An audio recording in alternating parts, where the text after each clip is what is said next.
Hola, buen día, ¿cómo están? Antes de empezar con la clase, me disculpo con ustedes por no poder estar en vivo el día de hoy, pero pues me surgió una actividad del trabajo que era imposible modificar, entonces pues vamos a tener que hacerlo de esta manera. Lo bueno es que van a tener disponible el video para verlo en cualquier momento cuando sea necesario. Bueno, el día de hoy vamos a terminar ya de ver nuestros últimos temas de la clase y vamos a hablar un poquito sobre dietas que van a estar modificadas en nutrimentos, ¿ok? Entonces ya vimos un poquito sobre cómo se hace el cálculo de manera general, lo que tenemos que hacer con modificación de la energía cuando queremos perder peso o ganar peso. Hablamos un poco sobre el embarazo y ahora vamos a ver específicamente cómo se hace el cálculo con dietas modificadas en macronutrimentos. Y con esto, bueno, terminaríamos entonces ya nuestros temas de la clase de este cuatrimestre, ¿no? Que se pasó realmente muy rápido. Muy bien, entonces déjenme compartir la pantalla para que comencemos.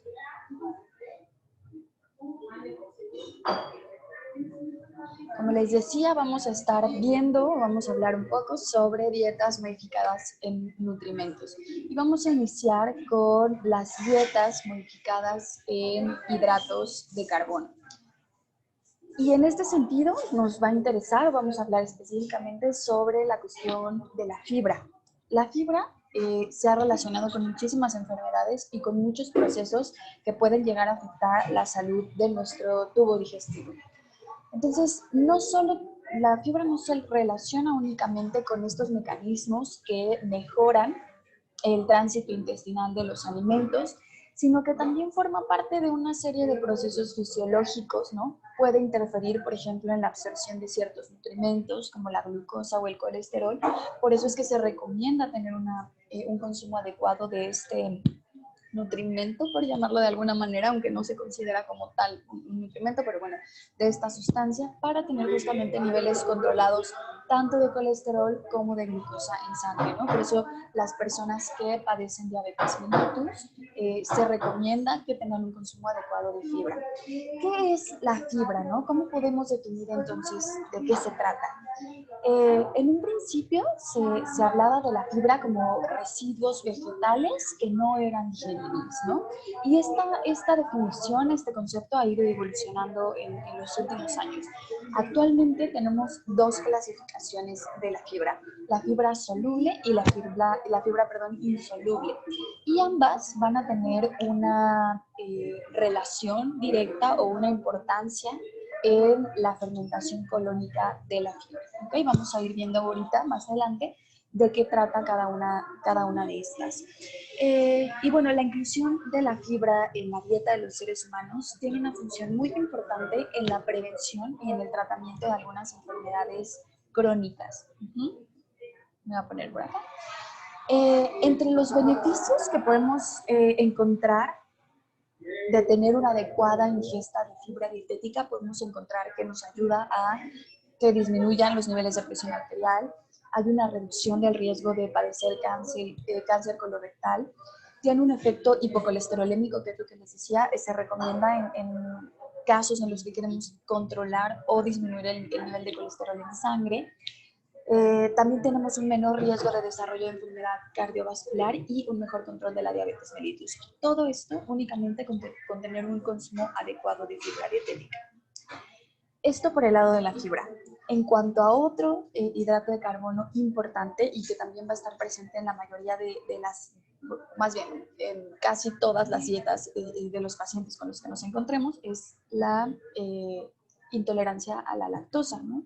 La lactosa es, sabemos, la principal o el primer azúcar de la leche. Se va a producir de forma natural en la glándula mamaria y es un disacárido que cuando se hidroliza y cuando se rompe se convierte en dos monosacáridos, ¿no? Entonces la lactosa va a estar formada por glucosa y por galactosa. Entonces, el intestino humano no absorbe disacáridos, solo absorbe monosacáridos, ¿no? Por tanto, para poder digerir o para poder absorber a la lactosa se tiene que hidrolizar, se tiene que romper para volverse monosacáridos. Y esto lo va a hacer gracias a la enzima lactasa. Esta enzima lactasa se va a producir en las células de borde de cepillo, en los enterocitos intestinales. Por eso es que la salud intestinal es tan importante para poder tener una adecuada tolerancia a la lactosa. La intolerancia a la lactosa es muy fácil de determinar, es un cuadro muy expresivo, ¿no? Tiene síntomas y signos muy específicos, pero hay situaciones o momentos en los que la actividad que tiene la lactasa baja y esto provoca que podamos tener una mala digestión. Con esta mala digestión hay una mala absorción de la lactosa, pero no se presentan los clásicos síntomas, distensión abdominal, diarrea, dolor, ¿no? Puede ser que solamente tengamos una disminución en la actividad de la lactasa y que con esto tengamos problemas de digestión, ¿no? Se modifique nuestra digestión y haya una mala absorción, ¿no? Sin que se acompañe con estos síntomas evidentes. Hay dos tipos de deficiencia de lactasa. Puede ser primaria o secundaria. Cuando es una deficiencia primaria, es una condición genética, ¿no? Es una cuestión que no se puede, digamos, controlar o modificar. Y entonces, en este sentido, hay una reducción de la producción de lactasa intestinal, ¿no? Que ha sido llamada deficiencia de lactasa. La deficiencia secundaria se da después de haber tenido, por ejemplo, una infección del tracto gastrointestinal, cuando tuvimos una lesión a nivel del intestino, de las microvellosidades, y entonces esto va a provocar que también haya una mala absorción de la lactosa y que entonces sí se presenten los síntomas clásicos. Muchas de las intolerancias que observamos hoy en día son secundarias, provocadas incluso por los mismos pacientes, que sin necesidad limitan o desechan la lactasa de su dieta, ¿no? Consumen leche deslactosada, consumen queso deslactosado, crema deslactosada, sin tener realmente una deficiencia primaria. ¿Qué provoca esto? Que haya una alteración en las microvellosidades, que baje la acción de la lactasa y que por lo tanto empecemos a presentar esta mala digestión. Y esta deficiencia secundaria que se da después de haber tenido, como les decía, una enfermedad gastrointestinal, un problema metabólico, es transitorio, es decir, puede ser que por un tiempo yo no haya podido metabolizar o absorber la lactosa y que yo sienta que ya me volví intolerante, pero no lo es así, ¿no? Entonces, siempre es importante hacerle ver al paciente que puede volver a probar, ¿no? Que si antes consumía la leche y no le pasaba nada, que si cuando era niño consumía lácteos y no le pasaba nada y que estas molestias comenzaron recién, puede ser una intolerancia transitoria. Entonces, es importante que el paciente sepa que tiene que volver a exponerse a este monosacárido, bueno, disacárido, perdón, para ver si realmente no tiene una tolerancia. ¿Okay? En ambos casos, en los que se presenta intolerancia a la lactosa, vamos a observar síntomas gastrointestinales, eructos, flatulencias, distensión abdominal que resulta sumamente molesto para los pacientes, cólicos, diarrea, ¿no? Son los síntomas más clásicos de la intolerancia a la lactosa. Una vez que ya determinamos, sucedió el diagnóstico de la intolerancia a la lactosa, no se recomienda que se quite por completo de la dieta, ¿no? No se recomienda prohibirla de manera permanente, porque su presencia, la presencia de la lactosa, mejora la absorción de calcio, ¿no? Y entonces, al mejorar la absorción de calcio, tenemos un mejor metabolismo óseo y garantizamos el crecimiento. Entonces, la lactosa es un hidrato de carbono que trae beneficios para nuestro cuerpo. Entonces, por eso no se tiene que dejar fuera, ¿no? Hay muchas personas que creen que no es bueno consumir leche después de cierta edad. Yo les diría que realmente cuando el paciente no tiene molestia, no tiene intolerancia real, lo podemos seguir consumiendo sin ningún problema y lejos de eso nos va a traer beneficios, ¿no? Entonces, debemos hacer una evaluación individual. Cada caso se debe tratar y se debe manejar de manera individual para poder adecuar el tratamiento y podemos ir proporcionando pequeñas cantidades de leche, ¿no? Podemos dar tomas espaciadas para ir evaluando la tolerancia que pueda llegar a tener nuestro paciente. Una fuente alternativa de calcio, cuando realmente tenemos una intolerancia a la lactosa y no se puede consumir leche, una fuente alternativa puede ser el consumo de yogur, ¿no? El yogur se absorbe bien, tiene menos cantidad de lactosa que la leche y es mejor tolerado por los pacientes. Entonces, cuando realmente evaluamos que nuestro paciente no puede bajo ninguna circunstancia consumir leche, ¿no? Aun cuando sea deslactosada, podemos probar con el yogur como una alternativa. Entonces, bueno, decíamos de inicio que la fibra la podíamos definir como una sustancia de origen vegetal que no podía ser digerida por enzimas del tubo digestivo humano. Vamos a hablar de polisacáridos estructurales de las plantas, ¿no? Que va a incluir la celulosa, la hemicelulosa, los betaglucanos, pectinas, mucílagos, gomas. Todo esto va a formar la fibra dietética. Y nos vamos a encontrar con dos tipos, la fibra soluble y la fibra insoluble. La fibra soluble es aquella que en contacto con el agua va a formar un retículo en donde se va a quedar atrapada, ¿no? Y entonces se vuelve viscosa. Eso le va a provocar o le va a dar esta opción de ser viscosa. Y los efectos que tiene esta viscosidad son los responsables de que haya un mejor control de los lípidos y de los hidratos de carbono en sangre, ¿no? Digamos que sirven como una especie de micelas que atrapan de alguna manera a la glucosa y al colesterol y nos ayudan a mantener niveles estables. La fibra insoluble es capaz de retener el agua en su matriz estructural y de formar mezclas que sean de baja viscosidad, ¿no? Entonces, ¿para qué nos sirve la fibra insoluble o qué beneficio tiene? Pues nos ayuda a aumentar la masa fecal y esto va a acelerar el tránsito intestinal. Entonces, cuando tenemos pacientes que tienen problemas de estreñimiento o que su tránsito intestinal es muy lento, tienen una mala digestión, recomendamos más consumir fibra insoluble. Cuando tenemos un problema de diabetes o de dislipidemia, entonces recomendamos o incluimos una mayor cantidad de alimentos con fibra soluble. Espero que no estén escuchando mucho ruido de fondo porque no estoy en casa, evidentemente, entonces ojalá que no estén escuchando mucho ruido de fondo. Muy bien.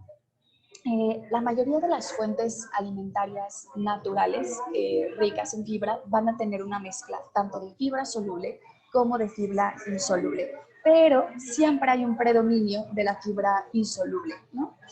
Entre los alimentos que encontramos que tienen mayor cantidad de fibra insoluble, va a tener el salvado de trigo, el arroz, los cereales integrales, el pan integral, ¿no? Y en cuanto a la fibra soluble, nos encontramos con avena, cebada, verduras, leguminosas, ahí podemos encontrar. Entonces, tener en cuenta esta información para saber qué tipo de alimentos son los que voy a recomendar de acuerdo a la afección que tenga mi paciente. En cuanto al aporte, para los adultos se sugiere que tengan un aporte aproximado de 20 a 35 gramos por día. Y en los niños mayores de 2 años y hasta los 18 se recomienda el consumo de la cantidad que nos resulte de sumar 5 gramos a la edad. Es decir, si tenemos un niño que tiene 7 años de edad y le sumamos 5 gramos por día, esto nos da como resultado 12 gramos. Quiere decir que este niño de 7 años tendría que consumir 12 gramos de fibra al día. Si nuestro paciente tiene 5 años, más los 5 gramos de fibra, quiere decir que va a consumir 10 gramos de fibra al día. Esa es la recomendación.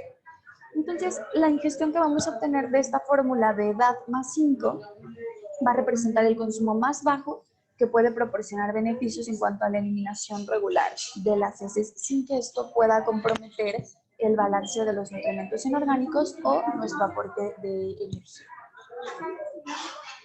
Ok, entonces hablemos ahora sí específicamente de la dieta que va a ser modificada en fibra y en residuo. Entonces, una dieta baja en fibra se considera que es la que tiene menos de 5 gramos de fibra al día. Menos de 5 gramos de fibra al día es una cantidad bajísima, ¿no? Realmente sería, pues, no consumir prácticamente ningún alimento vegetal. Esta dieta va a aumentar la presión del colon y va a originar que el paciente tenga estreñimiento, ¿no? Entonces, esta dieta se puede indicar cuando tenemos cuadros diarreicos. Cuando tenemos un paciente que ha tenido diarrea crónica durante un periodo largo, ¿no? Que ya lleva mucho tiempo con este problema, indicamos una dieta que sea baja en fibra, ¿no? Y por tanto baja en residuo. Entonces, cuando tenemos de manera crónica, ¿no? o de manera sostenida, más bien, una baja ingesta de fibra, podemos desarrollar un estreñimiento crónico y nos encontramos con pacientes que tienen severos problemas para evacuar. El bolo fecal, que es firme y escaso, nos puede llevar a desarrollar una serie de enfermedades compresión intraluminal, por ejemplo, desarrollo de diverticulosis, desarrollo de apendicitis, cáncer de colon o enfermedades con hiperpresión intraabdominal, ¿no? En este caso tendríamos, por ejemplo, hernia del hiato, hemorroides, ¿no? Entonces, no es saludable tener una dieta que sea baja en fibra y no es, bajo ninguna circunstancia, saludable tener un estreñimiento de manera crónica, ¿no? Es importante trabajar en la salud intestinal de nuestros pacientes. Entonces, este tipo de dietas se indican para disminuir la formación de las heces fecales y se puede utilizar como una preparación diagnóstica o terapéutica del colon. Cuando se vaya a hacer algún examen, cuando se vaya a hacer alguna prueba de laboratorio, cuando se vaya a realizar alguna cirugía, podemos indicar este tipo de dietas, ¿no? Se puede indicar también en la obstrucción parcial de cualquier parte del tracto intestinal. También cuando tenemos colon obstruido o intestino obstruido, podemos indicar esta dieta con una disminución de la fibra. Se puede emplear también en una enfermedad diarreica aguda, como les mencionaba, en una enfermedad inflamatoria intestinal, cuando tenemos síndrome de intestino corto, cuando tenemos un paciente con gastritis o que ya tiene una enfermedad ulcerosa. Y esta dieta va a incluir frutas y verduras, pero las vamos a preparar cocidas y sin cáscara, ¿no? Justamente para quitar la mayor parte de la fibra que tienen estos alimentos.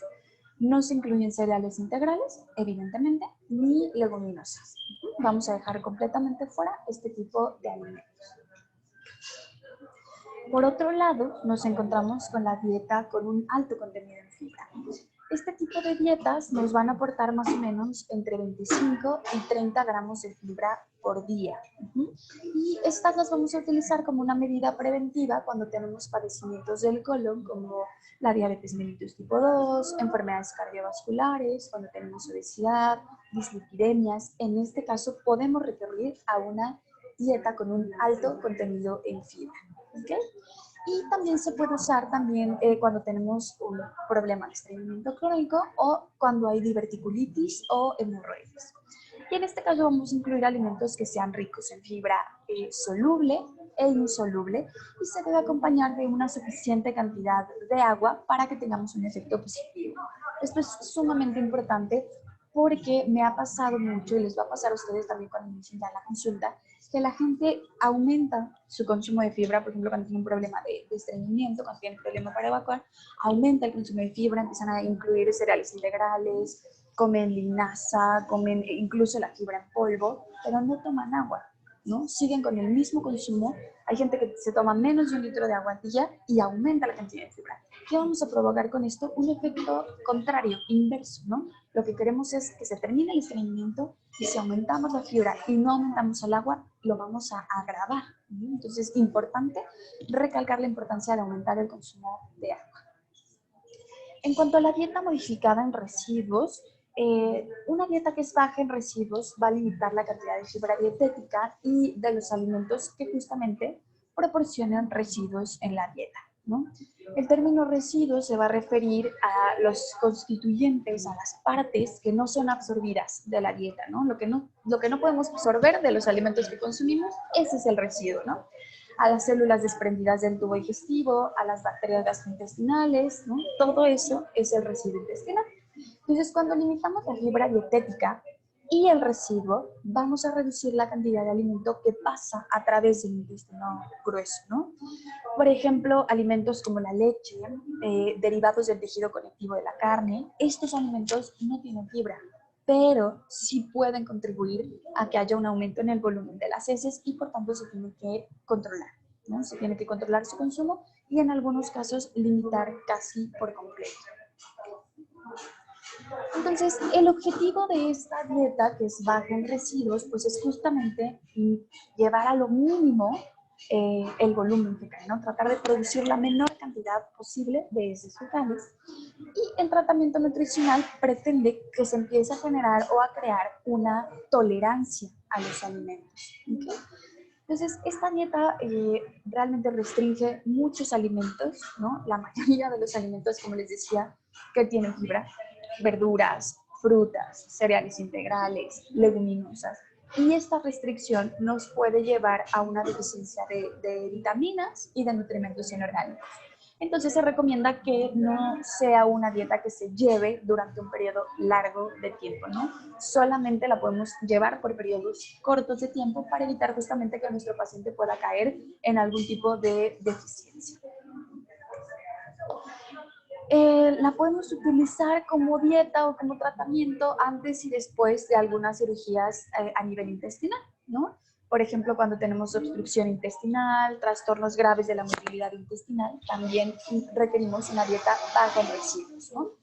Se puede usar también durante periodos agudos de enfermedad inflamatoria intestinal o de diverticulitis, con fines paliativos también en paciente que tiene cáncer avanzado o incluso en pacientes que llegan a tener una ostomía digestiva, también para tratar de minimizar la cantidad de heces que se produce, ¿no?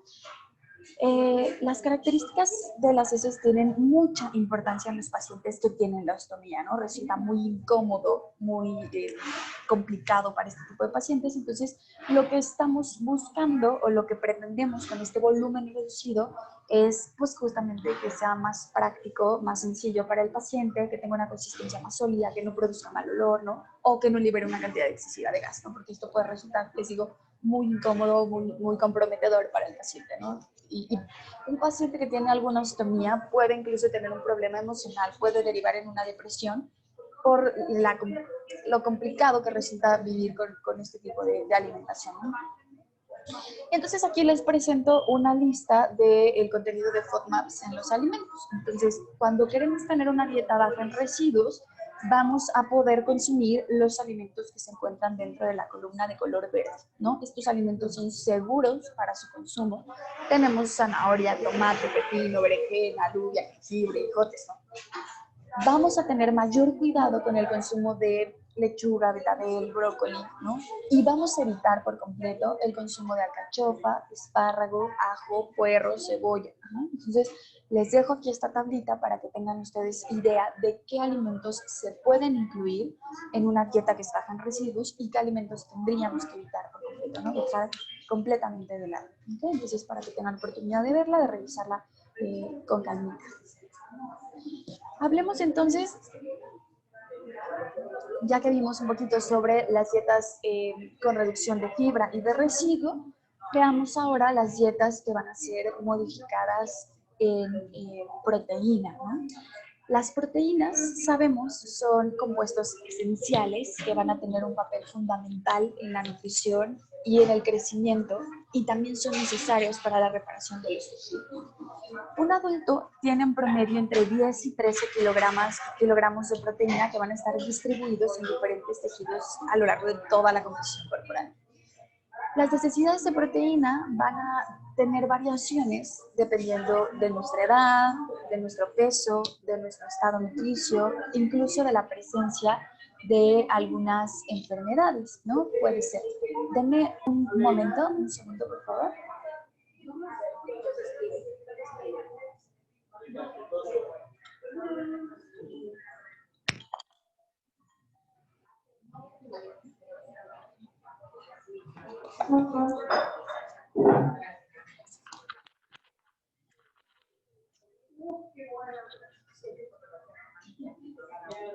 Listo, muchas gracias. Estoy de vuelta. Les decía, la necesidad de proteína va a variar dependiendo de muchísimos factores y muchas cosas que debemos de tomar en cuenta. Ya sabemos que una dieta correcta recomienda que tengamos un aporte proteico más o menos del 10 al 15% del valor energético total, con una distribución de 50% de proteínas de origen animal, que son las proteínas de alto valor biológico, y un 50% de proteínas de origen vegetal. Entonces, cuando hablamos de dietas modificadas en proteína, estamos hablando de dietas que sean hipoproteicas o hiperproteicas, ¿no? Dependiendo de la necesidad de nuestro paciente. Ok, las dietas hipoproteicas para pacientes pueden ser utilizadas para pacientes que tienen insuficiencia renal crónica, que tienen alguna hepatopatía. Incluso en estos pacientes en donde tenemos problemas renales y problemas hepáticos, podríamos incluso hablar de una dieta nula en proteínas, ¿no? Dejar casi que por completo fuera las proteínas de la dieta, ¿no? Las dietas que son hiperproteicas van a estar indicadas en pacientes que tengan algún problema de desnutrición, que presenten caquexia o que tengan quemaduras de amplia extensión, ¿no? Que puedan presentar quemaduras en la mayor parte de su cuerpo.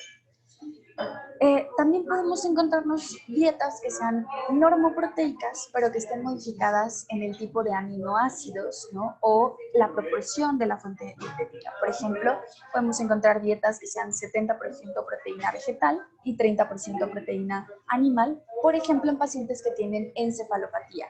O vamos a encontrar dietas que sean bajas en fenilalanina, para pacientes que tengan fenilcetonuria, ¿no? Entonces, en ese sentido, probablemente no vamos a modificar el aporte proteico, sino el tipo de aminoácidos que le vamos a estar aportando. En cuanto a la cirrosis hepática, bueno, sabemos, la cirrosis es un problema de salud pública desde 1987, ¿no? En donde ocupó la 7ª causa de mortalidad en adultos y en 2004 se volvió la 5ª causa de mortalidad en adultos. El diagnóstico de la cirrosis se establece a partir de existencia de complicaciones, ¿no? Como algunas alteraciones metabólicas, presencia de ascitis, de encefalopatía hepática, de varices esofágicas, sangrado del tubo digestivo. A partir de esto podemos diagnosticar a nuestro paciente con cirrosis. El estado nutricio, la reserva hepática, la descompensación, complicaciones del paciente, esto va a determinar nuestro tratamiento nutricional y la supervivencia de nuestro paciente. El ayuno no es recomendable en pacientes que tienen cirrosis hepática porque promueve que haya una depresión de la masa grasa y un aumento de la gluconeogenia. Entonces, no queremos indicar ayuno en pacientes con cirrosis.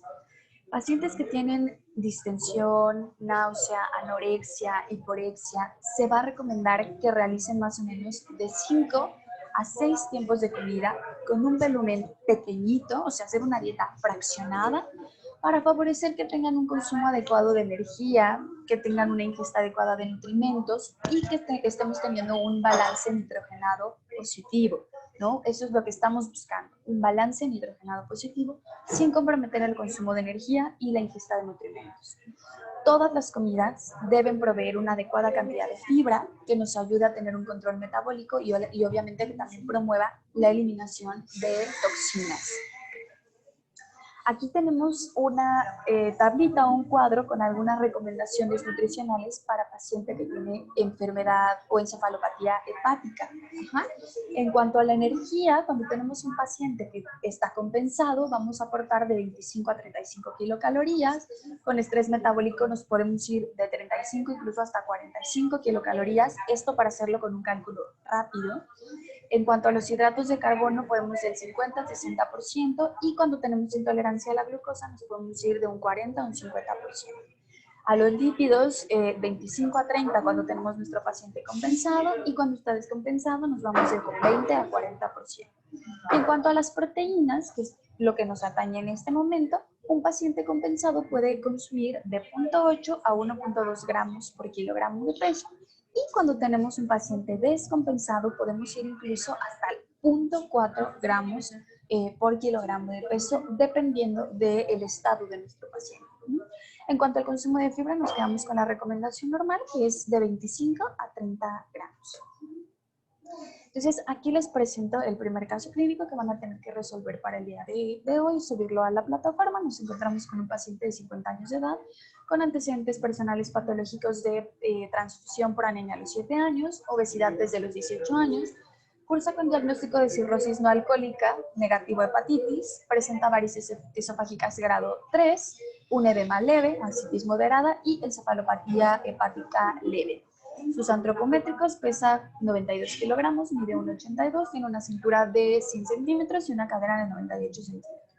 Presenta glucosas de 82 miligramos sobre decilitro, su colesterol total está en 256, sus triglicéridos en 200, y lo que ustedes van a hacer es determinar su gasto energético total. Van a hacer la distribución de nutrimentos considerando su estado de salud, todas las patologías que tiene y el estado en el que se encuentra. Van a hacer su distribución de porciones a lo largo del día. Van a elaborar el menú y sus 5 recomendaciones en torno a su alimentación. ¿Qué le podrían decir? tomen mucho en cuenta el aporte de proteína que le van a dar a este paciente, ¿no? Es lo más importante que consideren qué cantidad de proteína le van a estar proporcionando. ¿Ok? Entonces, aquí le toman una fotita y entonces este es su primer caso clínico. Tenemos después a la fibrosis quística, que la fibrosis quística es una enfermedad multisistémica, es hereditaria y autosómica y es recesiva, ¿no? Va a estar localizada en el brazo largo del cromosoma 7. Afecta a una proteína que es reguladora de la conductancia transmembranal de la fibrosis quística, ¿no? Las manifestaciones clínicas en los pacientes que tienen fibrosis quística van a depender de las glándulas exocrinas que estén afectadas, ¿no? Como las glándulas bronquiales, gastrointestinales, hepáticas, pancreáticas, salivales, sudoríparas, ¿no? Del sistema reproductor.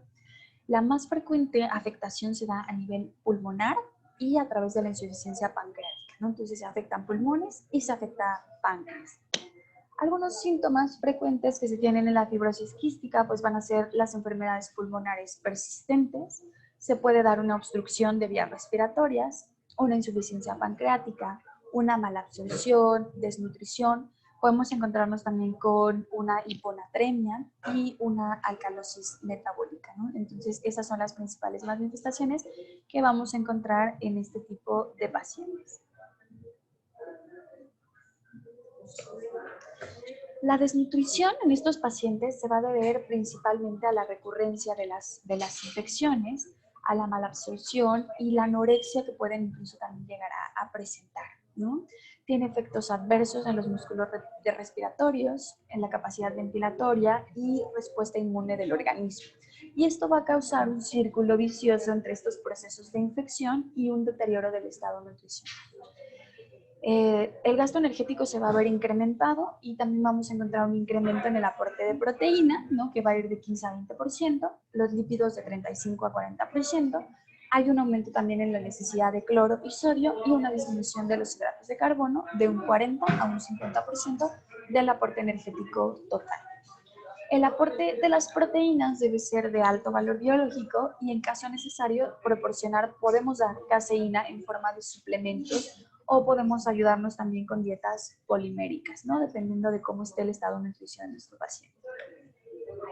Aquí tenemos nuestro siguiente caso clínico. Ahora vamos a trabajar con un paciente de 18 años de edad que tiene un diagnóstico de fibrosis quística activa.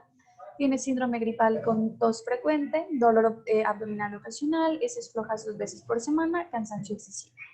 Pesa 52 kilogramos, mide 1,74, tiene una cintura de 71 centímetros y una cadera de 81 centímetros.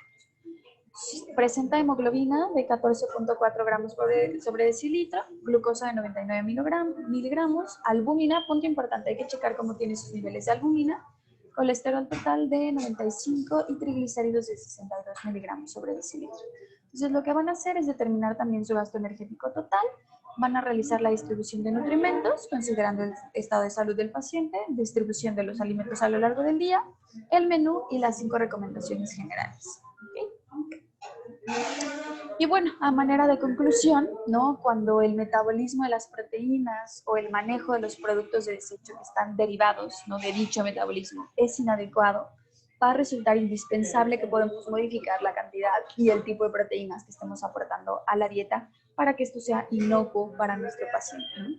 En pacientes que tienen encefalopatía hepática se van a prescribir dietas normoproteicas o hipoproteicas con un principal aporte de proteínas de origen vegetal. Y en pacientes que tengan insuficiencia renal y que requieran dietas hipoproteicas, se deben aportar proteínas de alto valor biológico. Muy importante, ¿no? En enfermedades como la desnutrición, la caquexia, el cáncer o la fibrosis quística, se requieren dietas hiperproteicas con proteínas de alto valor biológico. Y en cuanto a las dietas modificadas en lípidos, bueno, es todo un arte elaborar un plan de alimentación que sea completo y que al mismo tiempo sea modificado en lípidos, ¿no? Debemos considerar las características fisiopatológicas, socioculturales de nuestro paciente, involucrado todo esto en la dietoterapia. Por ejemplo, en la alteración en la secreción de la bilis, ¿no? Con una insuficiente producción de lipasas pancreáticas, se produce una mala absorción de grasas, incluso puede presentarse esteatorrea. Y para estos casos podemos reducir el consumo de lípidos en la dieta a menos de 50 gramos por día, ¿no? Más o menos con una ingesta de 30 a 45 gramos por día mediante alimentos que sean de bajo contenido en grasas. Podemos incluso llegar a restringir mucho más el contenido o el aporte de lípidos de acuerdo a la tolerancia que vayamos observando en nuestro paciente. Es recomendable que en estos casos donde tengamos problemas de absorción, hablemos de dietas blandas, fraccionadas en 3 comidas, 2 colaciones, con la finalidad de poder distribuir nuestra grasa o nuestra ingesta de grasa a lo largo de todo el día y poder favorecer la digestión. Se sugiere también que empleemos grasas únicamente para asar, guisar o aderezar los alimentos y evitar las técnicas que implican consumir alimentos fritos, campeados, empanizados, que obviamente van a aumentar el consumo de grasa que esté teniendo nuestro paciente. Y aquí tenemos a nuestro tercer caso clínico, que va a ser un paciente con diagnóstico de colelitiasis, ¿no? En donde obviamente vamos a tener que reducir la cantidad de lípidos que estemos aportando en la dieta. Además, es importante considerar cómo están sus niveles bioquímicos y cómo está su antropometría. ¿Okay? Las enfermedades del aparato digestivo que cursan con alteraciones en la digestión o la absorción de lípidos o ambas se deben acompañar de una dieta que sea restringida en grasas para evitar dolor, dispepsia, esteatorrea o una afectación del estado nutricional. Al diseñar planes de alimentación no hay que perder de vista otras características de nuestro caso, ¿no? El aporte energético, el requerimiento de proteínas, las enfermedades que puedan estar asociadas, las características socioculturales de nuestro paciente, las intolerancias alimentarias, ¿no? Y en el cálculo dietético es fundamental, además de la precisión numérica de hacer cálculos exactos, que esto se pueda llevar a la práctica, que el paciente lo pueda llevar a la práctica en su vida diaria. Y bueno, ya casi para terminar, vamos a hablar un poquito sobre las dietas modificadas en consistencia, que son justamente las que han sufrido un cambio en la textura de los alimentos. Estas dietas se indican sobre todo en pacientes que están recuperándose, por ejemplo, de una cirugía o cuando vienen de un periodo de ayuno prolongado, ¿no? De ayuno por mucho tiempo. Debemos evaluar cómo vamos tolerando la dieta, ¿no? Después de cada tiempo de comida se puede preguntar al paciente, en caso de que esté hospitalizado, si ha tenido molestia como náusea, vómito, ¿no? Y con qué frecuencia ha estado evacuando, ¿no? También debemos evaluar la dificultad que se puede tener para masticar o para deglutir, porque esto nos va a dar la pauta para saber si podemos mantenernos en esta etapa o si podemos avanzar o incluso si tenemos que regresar a una etapa anterior. ¿Okay? Entonces, de acuerdo a la tolerancia que se vaya teniendo, podemos ir evolucionando de líquidos claros a líquidos generales, llegar a la dieta suave, dieta blanda, hasta que por fin lleguemos a tener una alimentación normal. Dieta de líquidos claros nos va a aportar de 300 a 600 kilocalorías por día, que es un aporte súper chiquito, generalmente es a través de hidratos de carbono y de proteínas que son de fácil digestión, tiene un mínimo de residuo intestinal, se distribuyen 5 a 7 comidas a lo largo del día y no se recomienda mantenerla por más de 24 a 36 horas, ¿no? Porque obviamente como es una restricción muy grande de alimentos, vamos a tener una insuficiencia en la ingesta de nutrimentos. Se incluyen tés, infusiones, jugos de fruta, consomé, caldo, nieve, paletas heladas de agua. Este tipo de alimentos son los que vamos a utilizar y solamente es una transición hacia llegar a una dieta normal. En líquidos generales tenemos un aporte un poquito más alto de energía, de 1000 a 1400 kilocalorías. Vamos a incluir hidratos de carbono, lípidos y proteínas, todo de fácil digestión, que también nos den el mínimo de residuo intestinal. Y aquí ya podemos empezar a incluir lácteos, siempre monitoreando la tolerancia que tenga nuestro paciente. Los alimentos que se pueden consumir son tés, infusiones, leche descremada, yogur, atole de maíz, atole de avena, purés. Tenemos como un periodo un poquito, más bien una cantidad de alimentos un poquito más amplia. Y esta dieta no se debe mantener por más de 48 a 72 horas, ¿no? Es lo que se sugiere. La dieta suave nos va a aportar líquidos y ya vamos a empezar a introducir alimentos sólidos. Y con esta dieta suave podemos alcanzar el requerimiento total de nuestro paciente, ¿no? Nos puede aportar de 1500 a 2000 kilocalorías y también es una transición hasta llegar a una dieta normal, ¿no? Frutas cocidas en papilla, verduras en pedazos muy chiquitos, cremas de verduras, arroz en caldo, sopa de frijol, carne molida, ¿no? Este tipo de alimentos son los que podemos incluir en la dieta. Y por último tenemos a la dieta blanda, que nos va a aportar entre 2.000 y 2.200 kilocalorías, y está igual, es una transición hasta que lleguemos ya a la alimentación normal, ¿no? En este tipo de alimentos vamos a utilizar todos los alimentos de las etapas anteriores y vamos a incluir frutas y verduras que de preferencia se sigan consumiendo cocidas. Y con esto terminamos entonces nuestro tema del día de hoy, ¿no? Y bueno, nuestro tema en general de la materia. Me hubiera gustado mucho poder verlos en persona para poder despedirnos. Déjenme decirles que son un excelente grupo, trabajan muy bonito, todos tienen una capacidad muy grande. Ya estuve revisando sus menús, sus casos clínicos, lo hacen muy bien. Lo que me interesaba mucho de esta clase es que se quedaran justamente con la práctica, ¿no? El cálculo dietético es prácticamente, bueno, eso, practicar de manera constante, ¿no? Y se van a dar cuenta ya con la experiencia de que esto se va haciendo cada vez más sencillo, ¿no? Ahorita pareciera como que son muchos porcentajes, muchos cambios, muchas adecuaciones, pero se va a ir haciendo más sencillo. Entonces, bueno, con esto terminamos. El día de hoy van a tener habilitada dentro de la plataforma la parte para que puedan subir su actividad. Y nuestra siguiente clase va, más bien la última sesión, ya no vamos a tener clase como tal, va a estar habilitado su examen de las 11 de la mañana a las 2 de la tarde. Importante que se conecten a tiempo, que inicien a tiempo, porque el tiempo está marcado, tienen 3 horas para terminar el examen y van a tener que hacer cálculos y van a tener que diseñar menús. Entonces, muy importante que estén a tiempo en el examen para que no tengan problema con que les falten minutos. ¿Okay? Cualquier cosa, cualquier duda, estoy al pendiente en la plataforma y en el correo, ¿no? Espero que tengan un excelente fin de semestre y una muy, muy, muy feliz Navidad. Ojalá nos volvamos a ver pronto en futuras clases.